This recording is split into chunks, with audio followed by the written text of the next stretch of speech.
Daniel Turner had been with Midwest Logistics for 15 years when the first mandatory workshop landed in his inbox. It was November 2023, and he was 35, a shift supervisor at the Akron Distribution Center with a reputation for being the guy you wanted running the night crew. Calm under pressure, good with numbers, and the kind of person who remembered birthdays and safety anniversaries without making a show of it. He still wore the navy polo with the embroidered company logo, still arrived 20 minutes early to walk the floor before the shift started, still carried a clipboard even though the company had issued tablets 2 years earlier. The job paid $34.80 an hour base plus overtime, which usually pushed his annual take-home to around $78,000, enough for a modest 3-bedroom ranch house on the east side, a used Ford F-150, and savings that grew a little every month.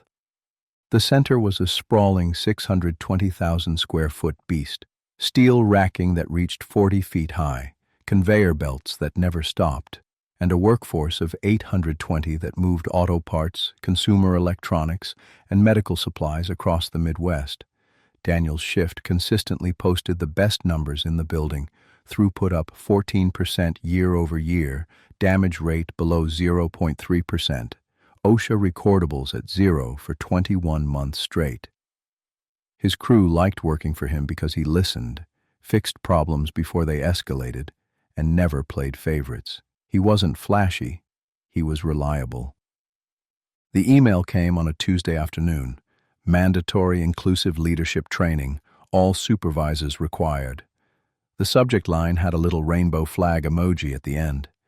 Daniel clicked the link and skimmed the agenda. It looked like standard HR stuff, diversity stats, unconscious bias, creating a culture of belonging. He had attended similar sessions before. They were usually 3 hours of slides and group discussion, followed by a certificate you could add to your personnel file. He RSVP'd yes and didn't think much more about it. The workshop was held in the admin building's largest conference room, the one with the long table that could seat 30 if you squeezed. About 25 supervisors and managers showed up, coffee cups in hand, some still wearing high-visibility vests from the floor. The facilitator was Paula Ramirez, a woman in her mid-40s from corporate HR in Chicago. She wore a charcoal blazer over a cream blouse, wide-leg trousers, and carried a MacBook instead of a binder. Her slides were clean, corporate blue and white, with the Elevate Equity logo in the corner. "Good morning, everyone," Paula began. "Thank you for being here. Today we're talking about equity, not equality. Equality assumes everyone starts from the same place. Equity recognizes that some groups have been historically disadvantaged and requires us to provide differential support to achieve fair outcomes." Daniel nodded. That made sense on paper. He'd seen it on the floor. Operators whose first language wasn't English needed extra time on certification tests. Women on the picker line sometimes struggled with heavier pallets until they got the right lifting technique. He figured the session would be about practical adjustments like that. The slides kept coming. Traditional meritocracy perpetuates existing power structures. White male advantage is structural and often invisible to those who benefit. Allyship means stepping back so others can step forward. Daniel raised his hand after the third slide. So if two candidates have similar qualifications, but one is from an underrepresented group, equity means prioritizing them? Paula smiled, but it was the kind of smile that didn't reach her eyes. Exactly. Sometimes fairness looks like sacrifice. We can't just look at past performance when the system that produced those performances was biased. The room went quiet. A few people shifted in their seats. Daniel jotted a note in the margin of his printed agenda. Merit versus equity. Clarify in reviews. The session ended with action items. Each supervisor had to submit a belonging plan for their shift by the end of the month. Daniel spent the afternoon drafting his, more flexible break scheduling for parents, bilingual safety signage in high-traffic areas, and an anonymous suggestion box for process improvements. He emailed it to Paula that night. A week later, the feedback came back. Solid effort on language access, but we need more focus on centering marginalized voices. Consider how male-dominated teams might be decentering women. Please revise and resubmit. Daniel stared at the screen for a long time. He revised it 3 times before it passed, adding a line about actively soliciting input from female team members, first in huddles, and promising to decenter dominant voices during problem-solving discussions. The first visible change came in January 2024. The open supervisor position on day shift, better hours, more visibility to corporate, went to Carla Nguyen. Carla had been with the company 4 years, mostly in payroll before a recent lateral move to operations. Her metrics were good, but Daniel's were better. He'd trained her on half the systems she now used, and his shifts numbers had carried the building through the holiday peak. He congratulated her in the break room, but inside something twisted. He asked his manager, Greg, privately over coffee later that week. Greg looked uncomfortable. "It wasn't just metrics this time," Greg said. "Corporate wants to accelerate female and minority representation in leadership. You're still critical where you are." Daniel kept his voice even. "So merit takes a back seat." "Not back seat," Greg replied quickly, "just balanced with other priorities." That night, Daniel started a private document on his personal laptop. Not a complaint log, just facts. Date, opportunity, his qualifications, the outcome, the stated reason. Entry 1. Day shift supervisor denied. Reason, diversity initiative. It felt petty at first, but he kept it factual. No venting, just data. February brought the second workshop, Allyship in Action. This one was led by Lisa Monroe, a quality control analyst who had recently been promoted to co-lead the Women's Employee Resource Group, ERG.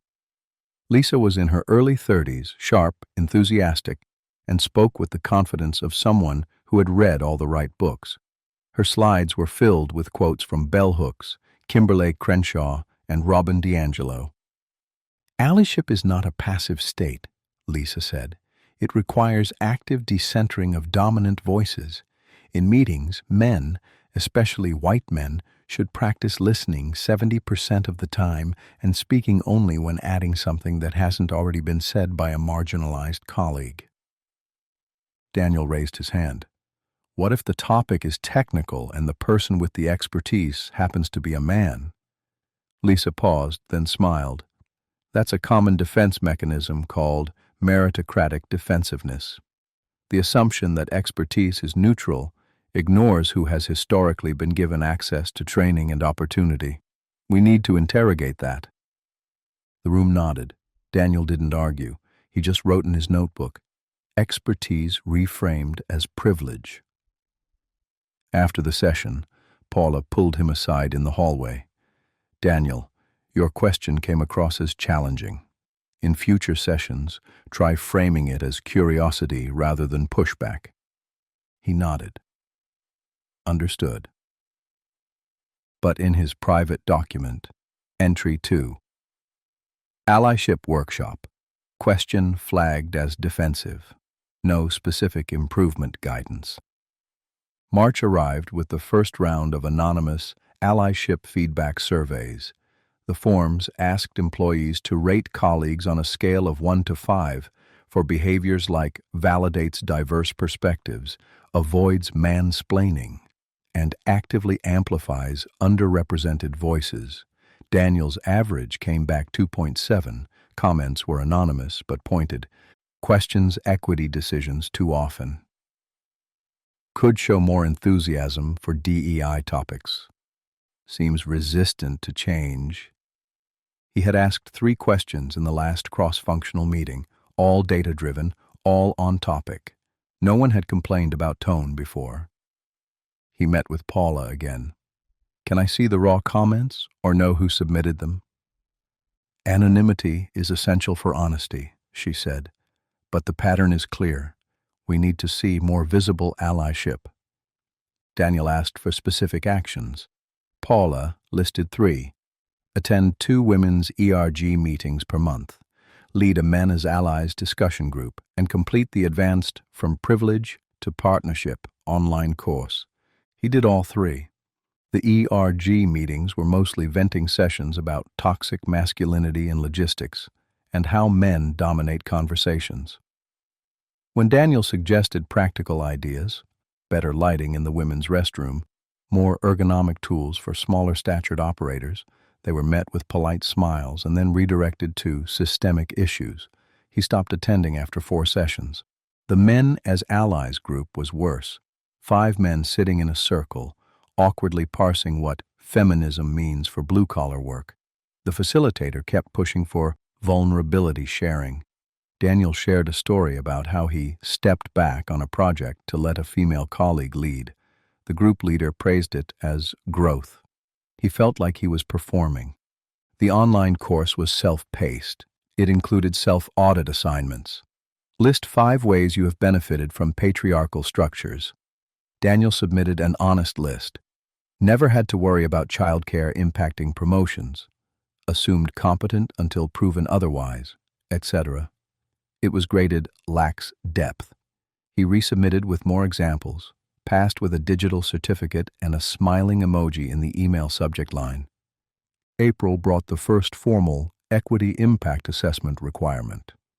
Any process change, no matter how small, now needed a signed statement assessing how it advanced or risked equity goals. Daniel proposed upgrading the conveyor belts on his shift to reduce repetitive strain injuries. The assessment form asked, how does this change address gender equity? Racial equity? Does it risk reinforcing existing power imbalances? He answered honestly, focuses on safety for all operators, reducing injury risk by 22% based on simulations. No identified risks to equity. The proposal was approved, but only after Lisa added a note. Ensure training materials are accessible in multiple languages and include diverse imagery. Daniel added it to his document. Entry 3, conveyor upgrade delayed 3 weeks for equity review, final version unchanged. May's promotion cycle arrived. Daniel applied for the operations manager role. Better pay, more responsibility, a step toward regional. He prepared a portfolio, KPIs, safety records, crew retention stats, cost-saving initiatives. The interview went well. He answered every question with data. 2 weeks later, the announcement email went out. The role went to Jenna Caldwell, who had been with the company 19 months, most of it in corporate HR, before a lateral move to operations. She had never supervised a shift. The all-hands meeting featured the regional VP praising the choice. We are proud to continue building a leadership bench that reflects the diversity of our workforce and our customers. Daniel sat in the back row and wrote 1 line in his notebook. 19 months versus 15 years, no interview. He didn't speak to anyone about it. That night he added entry 4. Operations manager, denied. Reason, equity/representation goals. He started reading on his own time. EEOC guidelines on reverse discrimination, Supreme Court cases on affirmative action, labor law forums. He wasn't planning a lawsuit. He just wanted to understand the rules of the game he was now playing. June brought the restorative circle policy. Any reported bias incident triggered a facilitated circle where the group discussed impact over intent. A guy on Daniel's team, Tom, referred to the crew as the guys in a morning huddle. Someone reported it as exclusionary language. The entire shift was pulled into a 2-hour session. Lisa facilitated. Tom, how does it feel knowing your words may have excluded half the room? Tom apologized immediately. When it was Daniel's turn to speak, he said, I didn't hear it that way, but I understand why someone might. Lisa pressed. As a man in a leadership role, your perspective carries weight. Can you reflect on how defending just a word might silence others? Daniel looked at her calmly. I wasn't defending. I was sharing what I heard. Intent matters, but I get that impact does too. The room stayed silent for a long beat. Afterward, Carla cornered him in the hallway. "You could have shown more solidarity." "I told the truth," he said. "That's the problem," she replied.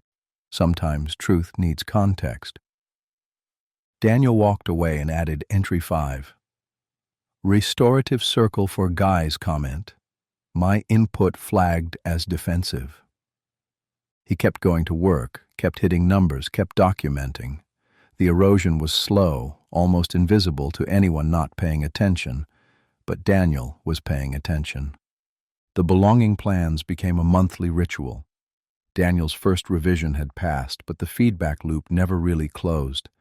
Every time he submitted an update, adding more voice amplification language, promising to consult diverse perspectives before any shift change, Paula or Lisa would return it with notes like, "Good progress, but deepen the equity lens," or "Consider how this might center male experience."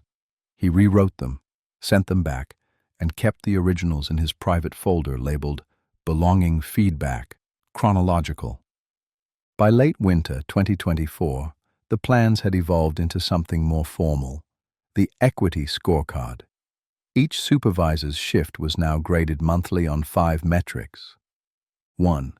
Percentage of meeting time allocated to underrepresented voices. 2. Number of inclusive language corrections, self-reported. 3.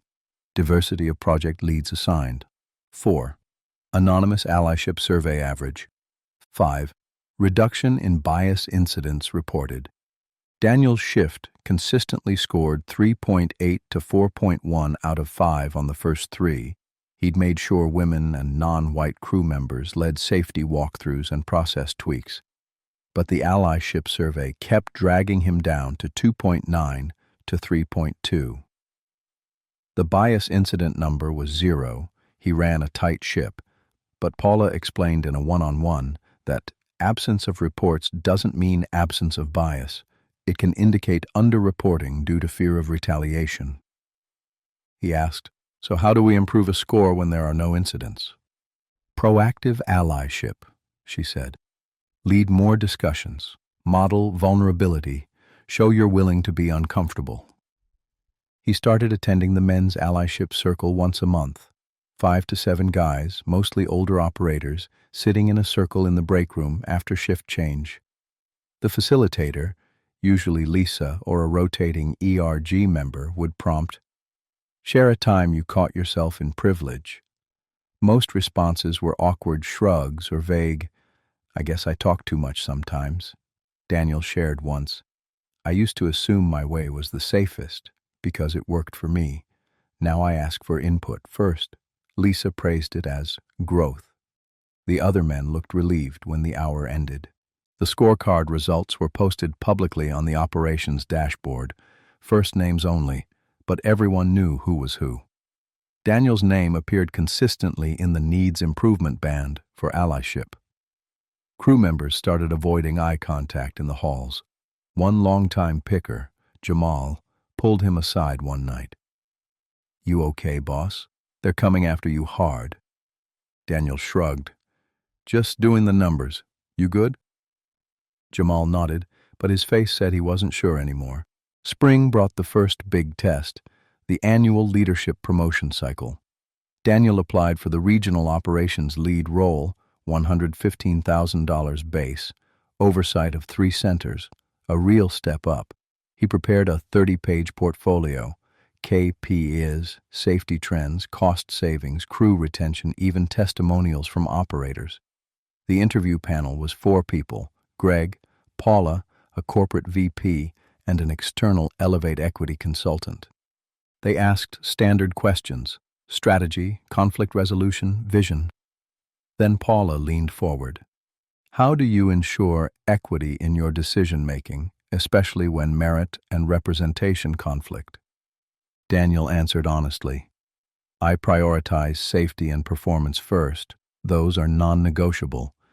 When candidates are close, I consider diversity goals as one factor among many." The consultant nodded, "But equity sometimes requires prioritizing representation over strict merit to correct historical imbalances. Can you give an example of when you've done that? Daniel thought. I assigned a female operator to lead the last conveyor audit, even though a male colleague had more hours on the equipment. She did great. Paula wrote something down. Greg looked relieved.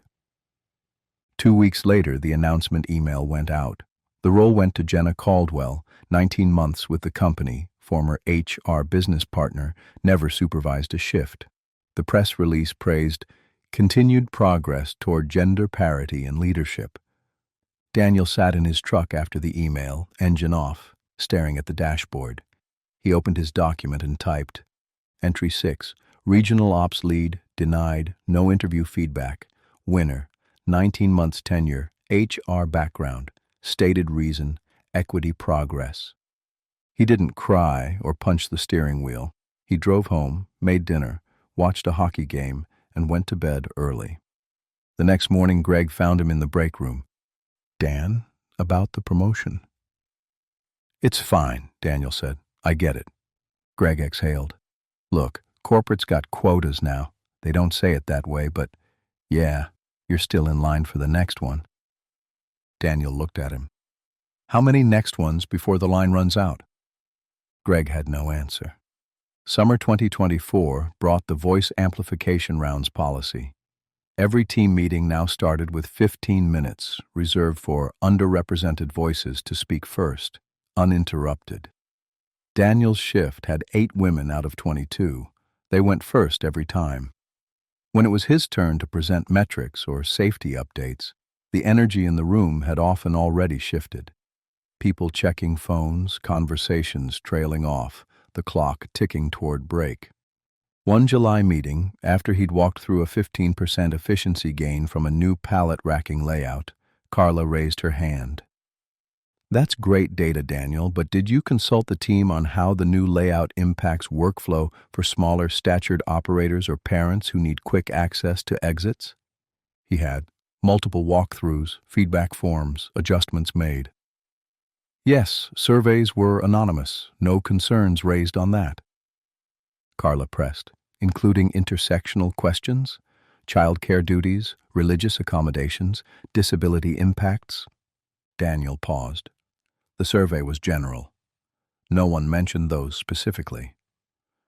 Paula, who had been observing, made a note. Later she emailed him. Opportunity for more inclusive consultation. Please revise future surveys to explicitly include intersectional prompts. He revised the next one. Response rate dropped 30%. No one wanted to fill out a 10-minute form with 20 demographic questions before getting to the actual feedback. The anonymous Allyship surveys kept coming. His score hovered at 2.9 to 3.1. Comments grew sharper. Still questions equity too much. Defensive when challenged on privilege. Needs to model more discomfort. Daniel met with Paula again. These are vague. How do I improve? Show more visible support, she said. Volunteer for ERG panels. Lead allyship discussions. Be the change. He volunteered for one panel, Men's Role in Equity. 5 men on a Zoom call with 40 women from across the company. The moderator asked each to share a privilege moment. Daniel talked about never worrying about childcare affecting his schedule. The chat lit up with heart emojis and thank you for your vulnerability. He felt like he was reading lines from a script. Afterward, his survey score ticked up to 3.4. The comments, better but still seems performative. Fall 2024 brought the Restorative Circle expansion. Any reported bias incident, no matter how small, triggered a mandatory 2-hour circle for the affected team. A picker named Tom referred to the crew as the guys in a huddle. Someone reported it as exclusionary. The entire shift was pulled in. Lisa facilitated. Tom, how does it feel knowing your words may have made women feel invisible? Tom apologized immediately. When it was Daniel's turn, he said, I didn't register it that way, but I understand why someone might. Lisa leaned in. As a leader, your perspective carries weight. Defending just a word can silence others. Daniel looked at her. I wasn't defending. I was sharing what I experienced. The room stayed silent. Afterward, Carla cornered him. You could have shown more solidarity. I told the truth, he said. That's the problem, she replied. Truth without context can harm. Daniel walked away and typed entry 7. Restorative circle for guys comment. Input flagged as defensive. No resolution. He kept working. Metrics stayed green. Crew morale dipped, but he kept them focused. We control what we control. Turnover hit 22%. 2 good operators left for competitors. He replaced them, trained them, and the numbers held. Winter 2024 to 2025 was the low point. The scorecard now included a cultural agility column. Daniel's technical 4.9 out of 5 dropped to 3.1 overall. Comments from Paula's review. Strong performer technically. Continued growth needed in inclusive behaviors and willingness to embrace equity-first decision-making. No raise, no promotion path. He didn't complain to Greg. He just started looking. The summer of 2025 felt heavier than the heat. Daniel's shift still hit every KPI, throughput 16% above target, damage rate 0.28%, safety streak now 27 months. But the scorecard told a different story. His cultural agility score had slipped to 2.9. The Allyship survey average hovered at 3.1. Comments were shorter now, more pointed. Still center's own perspective. Defensive when equity is raised. Needs to lead by example, not just metrics. Daniel read them in the break room on his phone, alone, while the crew ate. He didn't react outwardly. He just closed the email, finished his sandwich, and walked the floor like always, clipboard in hand, eyes on the racks, the forklifts, the people. He spoke to every operator by name, asked about their weekend, checked on the new hire struggling with the order picker. Routine kept him steady, but the routine was changing around him. In July, the company rolled out equity-first scheduling. Overtime, once assigned by seniority and performance, now required an equity review if the allocation didn't meet representation thresholds. Daniel's shift, still 78% male, saw its overtime hours capped at 60% of previous levels. Carla's shift, with a higher percentage of women and minorities, got the rest. He ran the numbers himself. His crew lost $4,800 in collective pay that month. Productivity dipped 3% because the experienced guys weren't there for the peak hours. He brought it to Greg. Greg, we're short-staffed on nights now. Errors are up. Can we adjust? Greg rubbed his neck. It's corporate. The equity dashboard flags any team over 70% male for overtime reduction. We have to comply or it triggers an audit. Daniel looked at the spreadsheet on his tablet, his own private one. So, performance takes the hit. Not officially, Greg said. But yeah, we balance it with training credits or something. Look, Dan, you're doing everything right. Just write it out. Daniel didn't argue. He added entry 8. Equity-first scheduling, overtime capped, impact, minus 3% productivity, $4,800 lost wages. Reason, gender representation threshold. He started looking for internal transfers again. The Canton Center had posted 2 openings, assistant manager roles.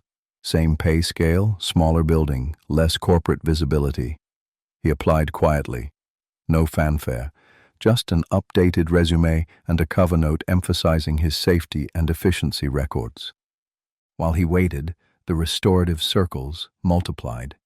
A new hire called the picker line, the girls section in passing, meant as a joke about how fast they moved. Reported. Circle convened. 2 hours. Lisa facilitated again. Words matter, she said. Even casual ones reinforce stereotypes. The picker, a woman named Maria, said it didn't bother her. Lisa pressed, "But it could bother others. We need to consider collective impact." Daniel spoke when called on. Maria said it was fine. Intent was light. Maybe we focus on actual harm. Lisa's eyes narrowed.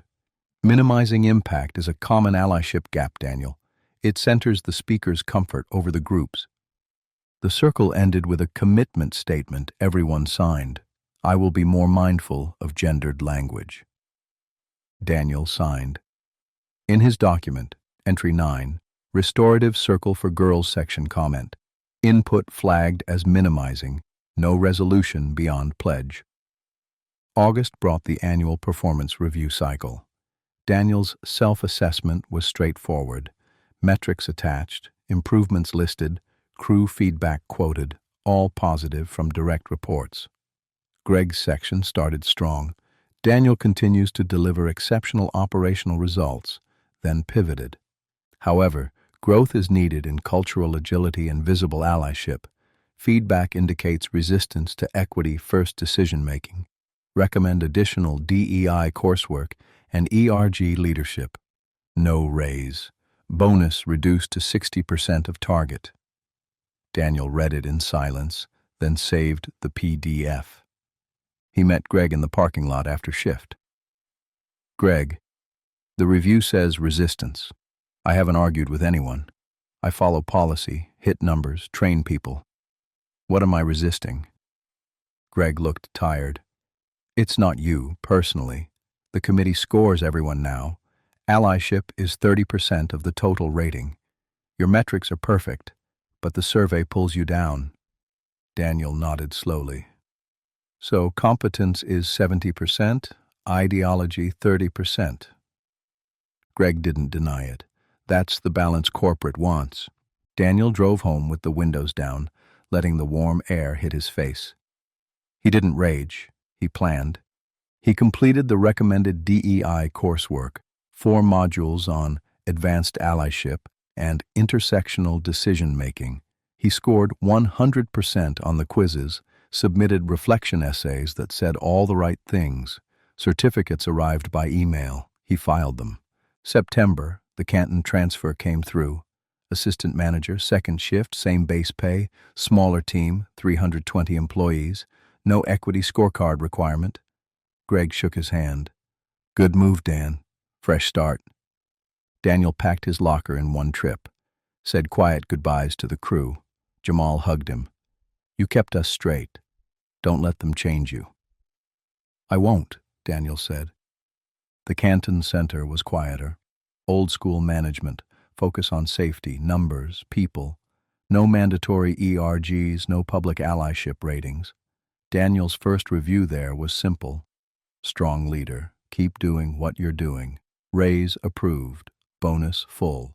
He started breathing easier. October. He met Sarah at a regional safety conference. She was an inventory analyst at a sister facility. 34, divorced, dry humor, no nonsense about work. They talked metrics over coffee, then lingered in the hallway. She asked about Akron. Intense, he said. Lots of training. She laughed. The equity stuff? Yeah, we got it too. I just keep my head down and do the job. They exchanged numbers. Coffee turned into dinners, then weekends hiking, no rush. She understood the quiet frustration without needing long explanations. November.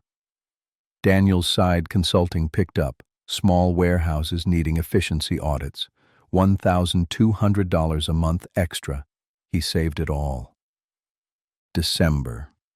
The old center's holiday party invite arrived. He declined politely.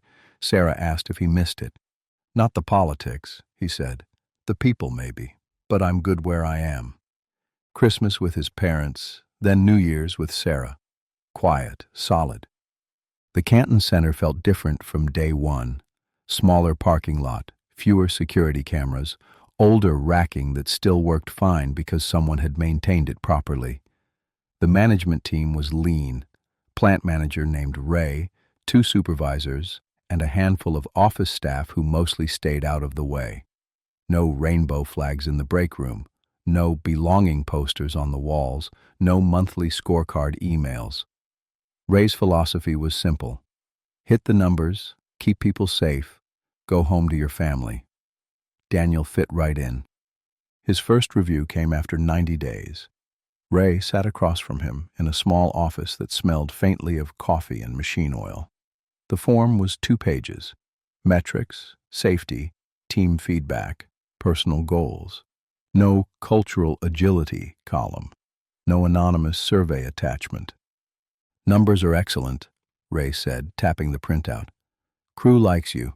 Safety streak's intact. You're already running second shift like you've been here 5 years. Raise approved. $2.20 an hour bump, effective next pay period. Any questions? Daniel shook his head.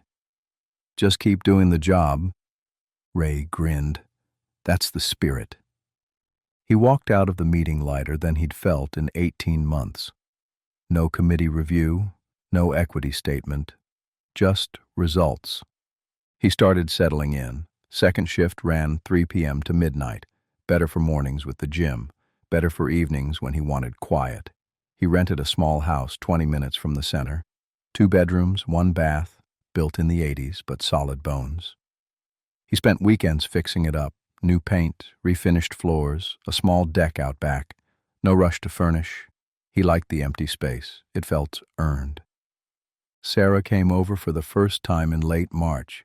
She brought takeout Thai and a bottle of red. They ate on folding chairs in the living room, boxes still stacked against the walls. She looked around. Minimalist, she said. Intentional, he replied. She laughed. I like it. No clutter, no pressure. They talked about work without bitterness. Her facility had the same training modules, but less enforcement. She rolled her eyes at the Allyship jargon, but kept her head down, did her job, went home to her kids. Daniel appreciated that. No lectures, no agenda. Just 2 people who understood the grind. They started dating properly. Weekends hiking in the metro parks, dinners at quiet places, occasional double dates with friends. She met his parents at Easter. They liked her, practical, kind, no drama. She brought a bottle of bourbon for his dad and asked real questions about his engineering days. His mom pulled him aside later. She's good for you, steady. Daniel smiled. Yeah, she is. Spring turned to summer. The side consulting grew. 3 small warehouses now, $1,800 a month extra. He saved most of it, built a 6-month emergency fund, started a Roth IRA. The Akron Center still sent occasional emails. Join our next Allyship circle. He deleted them without opening. One July afternoon, Ray called him into the office. Corporate's pushing for a new ops manager at the main center, Ray said. They asked for recommendations. I gave them your name. Daniel felt the old tightness return. They still have the equity committee? Ray shrugged. Probably, but I told them straight. You're the best we've got. Numbers don't lie. Daniel thought about it overnight. The raise would be significant, $125,000 base, plus bonus. Better visibility. But the old building meant old politics. He called Sarah. They want me back at Akron. Manager role. She was quiet for a moment. Do you want it? I want the pay, he said. But I don't want the noise. Then stay, she said simply. You're happy here. Money's good enough. Life's better without the drama. He listened.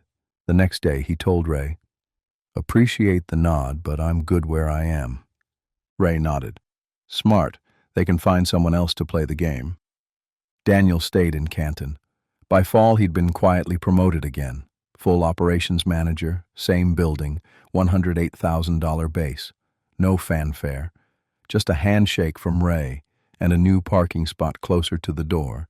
He kept the private document going, but the entries slowed.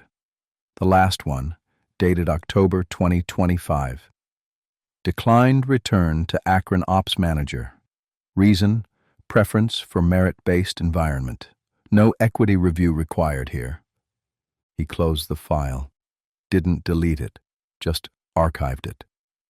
Winter 2025 to 2026 passed quietly. He and Sarah moved in together. His house, bigger kitchen, room for her kids on weekends. They hosted Thanksgiving, his parents, her ex-husband, civil, brief, the kids running around the backyard. No tension, just food, laughter, gratitude. The company still sent corporate-wide emails. Join our equity celebration. Complete your Allyship self-assessment, Daniel archived them. His new center ignored most of it. Ray had quietly negotiated an exemption for operational priorities. One day in early 2026, Greg called from Akron. Dan, you still there? Yeah, what's up? Things are different here. Turnover's high, metrics are slipping. They asked me if you'd consider coming back. Daniel looked out the window at the snow-dusted parking lot. I'm good, Greg. Tell them thanks, but no. Greg sighed. Figured. Take care of yourself. You too. Daniel hung up. He didn't feel triumphant, just calm. The erosion had tried to wear him down, but he'd chosen different ground. Solid ground. His metrics were still green. His crew respected him. His life felt balanced. By spring 2026, he'd saved enough for a down payment on a bigger place. 4 bedrooms, a real yard, room for growth. Sarah said yes to moving in permanently. They talked about marriage casually, no rush. The kids liked the idea of a bigger backyard. Daniel still wore the navy polo on shift days. Still arrived early. Still carried the clipboard. But the weight was gone. The quiet erosion had stopped. He had rebuilt. Moral: when ideology erodes merit from within, the strongest response is not confrontation, but quiet repositioning. Document, adapt, excel where the rules still reward competence. Foundations may shift, but resilience rebuilds them stronger. Modern-day Aesop.